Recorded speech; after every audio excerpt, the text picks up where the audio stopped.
Jumpa lagi, konco-konco dokter Deso. Minggu lalu, saya kedatangan seorang pasien, ibu beranak satu, yang datang dan keluhan nyeri haid yang hebat, yang dirasakan sejak 6 bulan sebelumnya.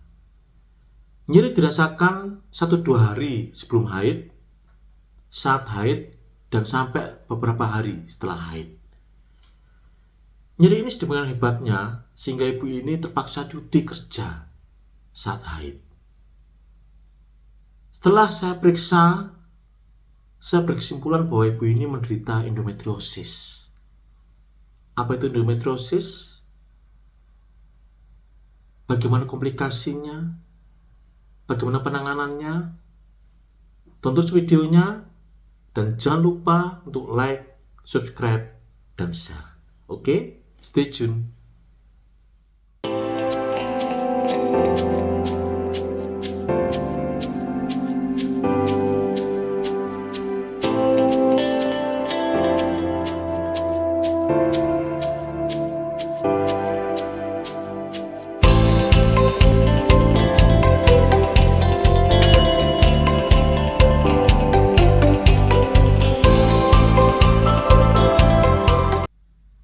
Penyakit endometriosis mempunyai dampak yang nyata bagi seorang wanita. Bisa menurunkan kualitas kehidupan wanita dan juga bisa mengurangi produktivitas kerjanya. Dari banyak penelitian menunjukkan bahwa wanita dengan endometriosis bisa menurun produktivitas kerjanya sampai dengan 10 jam per minggu.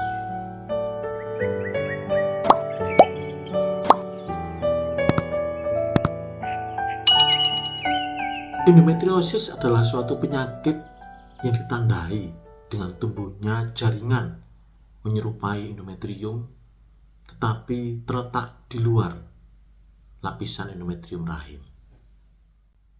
Jaringan endometrium normalnya merupakan lapisan terdalam di dalam dinding rahim.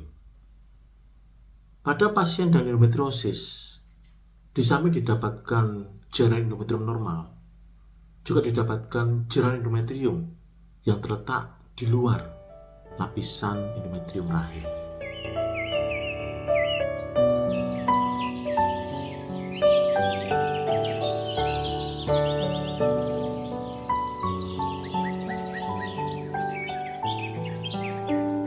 Di luar lapisan endometrium bisa berarti berada di luar lapisan endometrium tetapi masih di dalam rahim. Disebut juga dengan endometriosis internal atau adenomiosis, atau bisa juga memang benar-benar sudah berada di luar rahim. Disebut juga dengan endometriosis eksternal.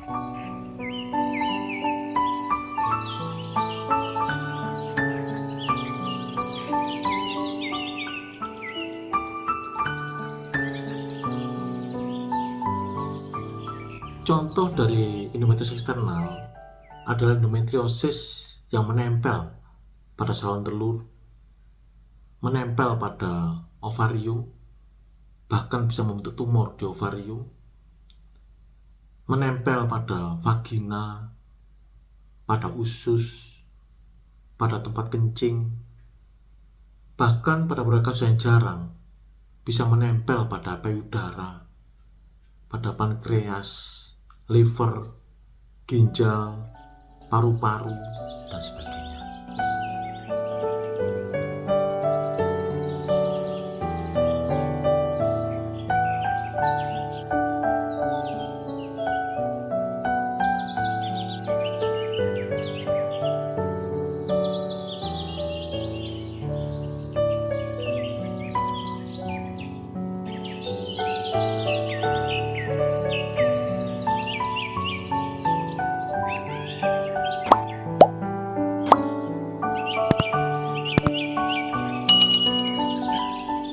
Pada umumnya, endometriosis bersifat jinak, kronis, progresif, yang makin lama makin memberat.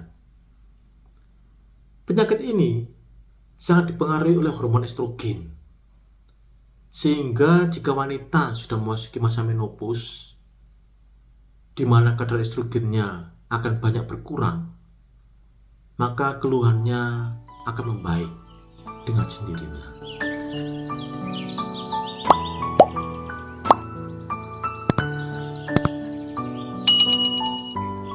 Penyebab terjadinya endometriosis masih belum jelas. Meskipun ada banyak teori yang dikemukakan, tetapi secara keseluruhan belum bisa menjawab tentang endometriosis. Meskipun begitu, endometriosis bukanlah kanker ganas, tetapi bisa menyebar, bisa tumbuh lagi meskipun sudah dioperasi, dan makin lama kondisinya bisa makin memberat jika tidak diobati. Endometriosis sangat dipengaruhi oleh hormon estrogen, sehingga penyakit ini mulai timbul pada masa subur seorang wanita dan akan mereda setelah memasuki masa menopause.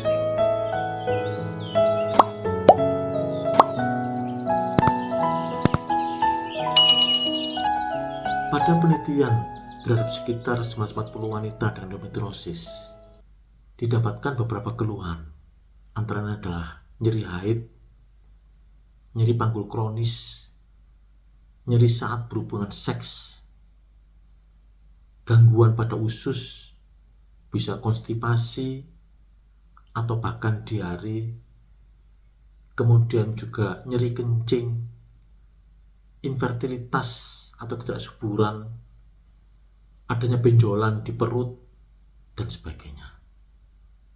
Dan keluhan ini seringkali bukan merupakan keluhan tunggal, tapi gabungan dari beberapa keluhan.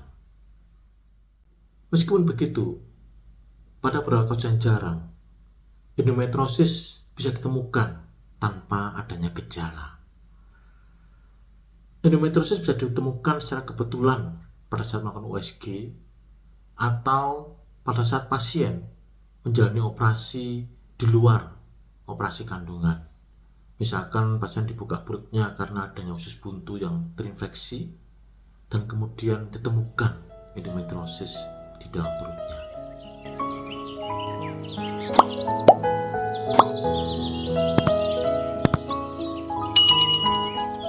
Di samping anamnesa dan pemeriksaan fisik, diperlukan beberapa pemeriksaan tambahan untuk mendiagnosa suatu endometriosis.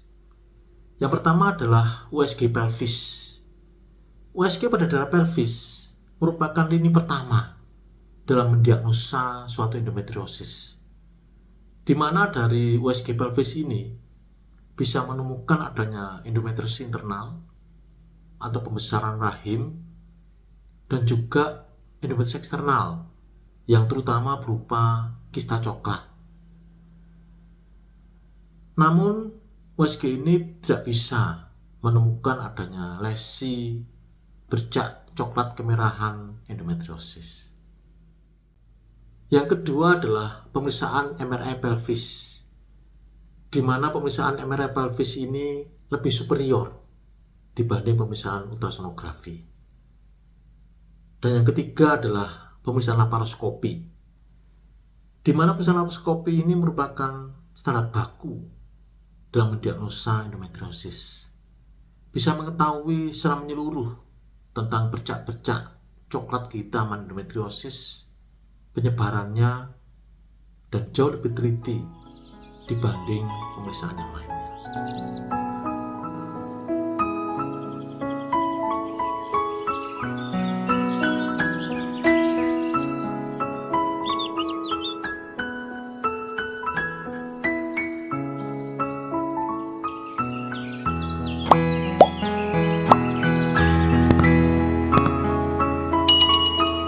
Seperti yang dikemukakan sebelumnya, endometriosis sangat dipengaruhi oleh hormon estrogen.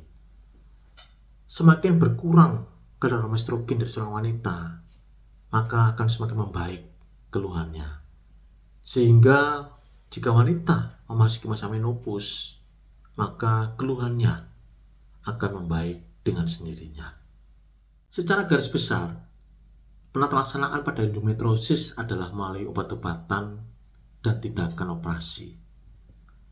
Namun penatasan yang terutama adalah melalui obat-obatan dan bukan melalui tindakan pembedahan atau operasi.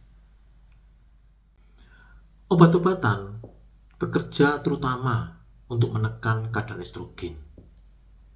Tujuan pemakaian obat-obatan adalah yang pertama untuk mengurangi nyeri endometriosis, sehingga diharapkan akan menaikkan kualitas hidup wanita dengan endometriosis, dan kemudian juga untuk menekan penyebarannya dan juga mencegah kekambuhan endometriosis, terutama pasca operasi. Tindakan pembedahan pada endometriosis sedapat mungkin dihindari, dikarenakan adanya risiko perlengketan yang parah dan juga risiko kekambuhan pasca operasi endometriosis. Meskipun begitu, jika terjadi kondisi yang mendesak, maka operasi bisa dikerjakan. Misalkan kista endometriosis ovarium yang sangat besar yang mengganggu pergerakan wanita, kista endometriosis ovarium yang pecah, atau kista endometriosis ovarium yang terpuntir pada pangkalnya, atau bisa juga endometriosis internal, endometriosis pada rahim yang juga sangat besar yang bisa mengganggu pergerakan wanita, dan juga pembedahan laparoskopi untuk mendiagnosa endometriosis dan juga memperbaiki ketidaksuburan pada wanita.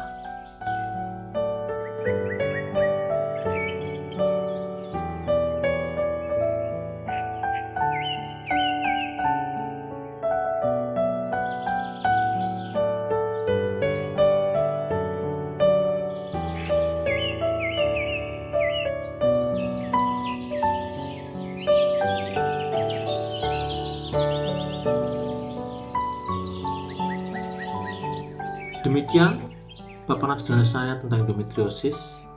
Semoga bermanfaat, dan jangan lupa untuk like, subscribe, dan share. Tetap sehat, tetap semangat, tetap bahagia. Sampai jumpa.